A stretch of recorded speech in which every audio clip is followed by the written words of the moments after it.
قلم کو ہتھکڑی عرفان صدیقی 7 اگست 2019 بخشی خانہ عدالت سے 14 دن کے جوڈیشل ریمانڈ کا پروانہ لیے پریزن وین نے انگڑائی سی لی.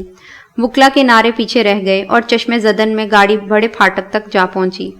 میں نے سامنے والے ٹاٹ کے چھوٹے سے روشن دان سے دیکھا. ہوا کی وجہ سے روشن دان کا غلاف پھڑپھڑا رہا تھا. میں اتنا ہی دیکھ پایا کہ درجنوں ٹی وی کیمرے لگے ہیں. صحافیوں اور پولیس میں توتکار ہو رہی ہے. میں کھڑا ہوا, روشن دان سے ہاتھ باہر نکال کر سخت کوش صحافیوں کو سلام کیا.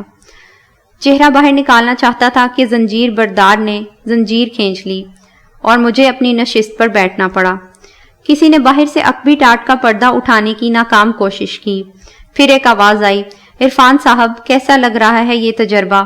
میں کوئی جواب نہ دے پایا. پریزن وین کا ہارن چنگاڑا. صحافیوں نے کیمرے ایک طرف کیے. وین تیزی سے نکلی. میں نے 1-2 کیمرے سٹینڈز میں بوس ہوتے دیکھے.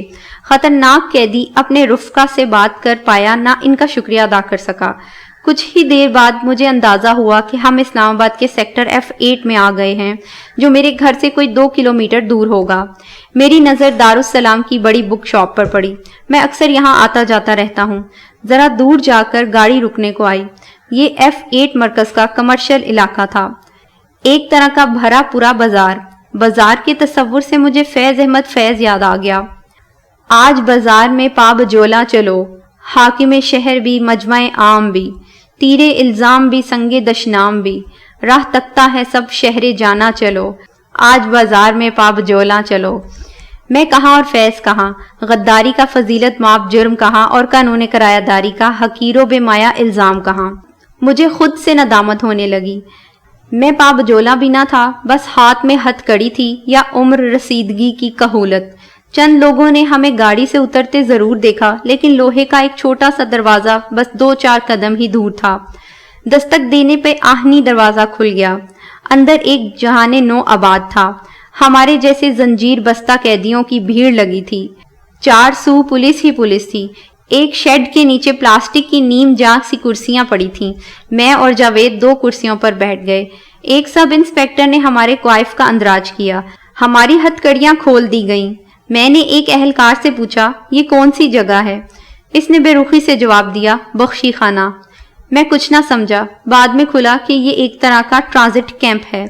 اڈیالہ جیل سے جن قیدیوں یا حوالاتیوں کو عدالتوں میں پیش کرنے کے لیے اسلام آباد لایا جاتا ہے, وہ پہلے اسی سرائے میں اترتے ہیں. اسی طرح مختلف عدالتوں سے جن لوگوں کو جیل سدھارنے کا حکم ملتا ہے, وہ بھی پہلے اسی حجرہ خاص میں لائے جاتے ہیں. میں سوچتا رہا کہ اسے بخشی خانہ کیوں کہتے ہیں, لیکن کچھ سجھائی نہ دیا. بخشی خانے میں گشت کرتے ایک نوجوان پولیس اہلکار نے مجھے پہچان لیا, محبت سے ملا, پانی کی ایک بوتل پکڑ لایا. میں نے کہا, کیا دارالسلام کی دکان سے ندیم کو بلا کر لا سکتے ہو؟ وہ گیا اور ندیم کو بلا لایا. ندیم کو ٹی وی چینلز کے ذریعے پل پل کی خبر تھی. سیانوں سے سنا تھا کہ جیل کبھی خالی ہاتھ نہیں جانا چاہیے. میری جیب میں 1 روپیہ تک نہ تھا, بس وہی قلم تھا جو گھر سے نکلتے وقت میرے ہاتھ میں تھا. 1-2 ضروری ادویات بھی گھر سے نہ آئی تھیں. ندیم کو دواؤں کے نام لکھ کر دیے اور 5,000 روپے قرض حسنہ کا سوال کیا. وہ گیا, دوائیں, تھوڑے سے آڑو, کچھ کھجوریں, ٹوتھ پیسٹ, برش اور 5,000 روپے لے آیا. بخشی خانے کے ایک سینئر اہلکار نے بتایا کہ یہ کرایہ داری والا کیس کچھ نہیں ہوتا, اس کی تو کھڑے کھڑے ضمانت ہو جاتی ہے. پتہ نہیں کیوں آپ کو 14 دن کے لیے جوڈیشل کر دیا ہے, لیکن اگر آپ کے وکیلوں نے ضمانت کی درخواست دی ہے تو وہ ابھی کی ابھی سن لی جائے گی. ہم آخری کھیپ کے روانہ ہونے تک انتظار کریں گے.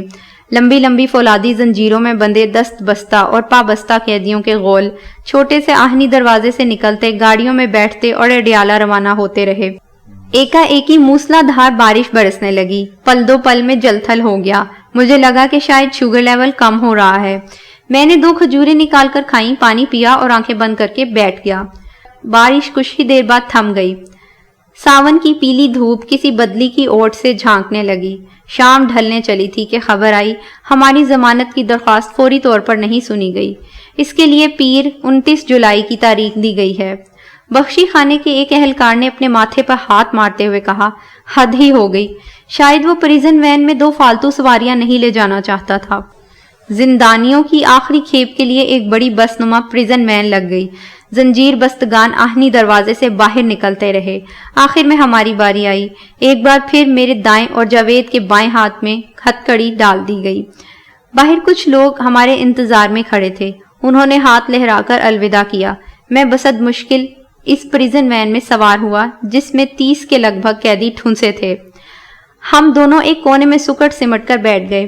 تھکی ہاری سال خوردہ گاڑی پہلے کسی معمر بزرگ کی طرح کھانسی اور پھر ہچکیاں لیتی اپنی منزل کو روانہ ہو گئی۔ اڈیالہ یہاں سے کم و بیش 20 کلومیٹر دور تھا اور اس بدن دریدہ پریزن وین پر یہ سفر بڑا طویل لگ رہا تھا۔ اس طرح کے سفر کے عادی اور جیل کے رنگا رنگ تجربوں سے آشنا قیدی ٹھٹھا مخول کرتے، گالیاں دیتے اور مذاق اڑاتے آزادی کا لطف اٹھا رہے تھے۔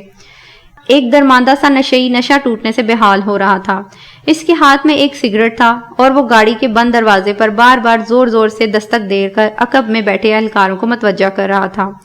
بڑی لجاجت سے ماچس یا لائٹر مانگ رہا تھا اور دوسری طرف سے روشن دان کے ذریعے جھڑکیاں اور گالیوں کی بچھاڑ آ رہی تھی۔